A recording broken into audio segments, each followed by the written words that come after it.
വനം വകുപ്പിന്റെ ഔദ്യോഗിക ഫ്രീക്വൻസിയിൽ ചട്ടവിരുദ്ധമായി സ്വകാര്യ വയർലെസ് ഉപയോഗിച്ചുവെന്ന് കണ്ടെത്തൽ. അതിരപ്പള്ളി ചായ്പൻകുടി ഡെപ്യൂട്ടി റേഞ്ചർ കെ അനിൽകുമാറാണ് ഗുരുതര കുറ്റകൃത്യം നടത്തിയത്.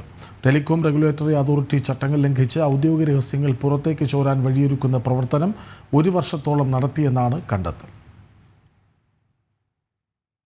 വനം വകുപ്പിന്റെ ഔദ്യോഗിക രഹസ്യങ്ങൾ ഉൾപ്പെടെ കൈമാറുന്ന ഫ്രീക്വൻസിയിലാണ് ഡെപ്യൂട്ടി റേഞ്ചർ കെ അനിൽകുമാർ സ്വകാര്യ വയർലെസ് ഉപയോഗിച്ചതെന്നാണ് കണ്ടെത്തൽ. പരാതി ലഭിച്ചതിനെ തുടർന്ന് ഫോറസ്റ്റ് ആസ്ഥാനത്ത് നിന്ന് അന്വേഷണം നടത്തി ഡിസംബർ 6-ന് കുറ്റപത്രം സമർപ്പിച്ചു. 3 വർഷം വരെ തടവും 2 കോടി രൂപ പിഴയും ലഭിക്കാവുന്ന കുറ്റമാണ് അനിൽകുമാർ ചെയ്തത്. എന്നാൽ അനിൽകുമാറിനെ സസ്പെൻഡ് ചെയ്യാതെ ജോലിയിൽ നിർത്തി വിശദീകരണം തേടുന്ന വിചിത്ര നടപടിയാണ് വനംവകുപ്പിന്റെ ഭാഗത്തു നിന്നുണ്ടായത്. മറുപടി നൽകാൻ അനുവദിച്ചിരുന്ന 15 ദിവസത്തെ കാലാവധി അവസാനിച്ചെങ്കിലും ഇതുവരെ ഒരു നടപടിയും ഉണ്ടായില്ലെന്നാണ് റിപ്പോർട്ട് വ്യക്തമാക്കുന്നത്.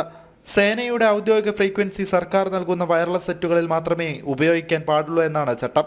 അന്വേഷണത്തിൽ ഗുരുതര കുറ്റകൃത്യം വെളിവായിട്ടും അനിൽകുമാറിനെ സംരക്ഷിക്കുന്നതിന് പിന്നിൽ ഉന്നതതല ഉദ്യോഗസ്ഥ ഇടപെടലുണ്ടെന്നാണ് ആക്ഷേപം. ജനം, തൃശൂർ.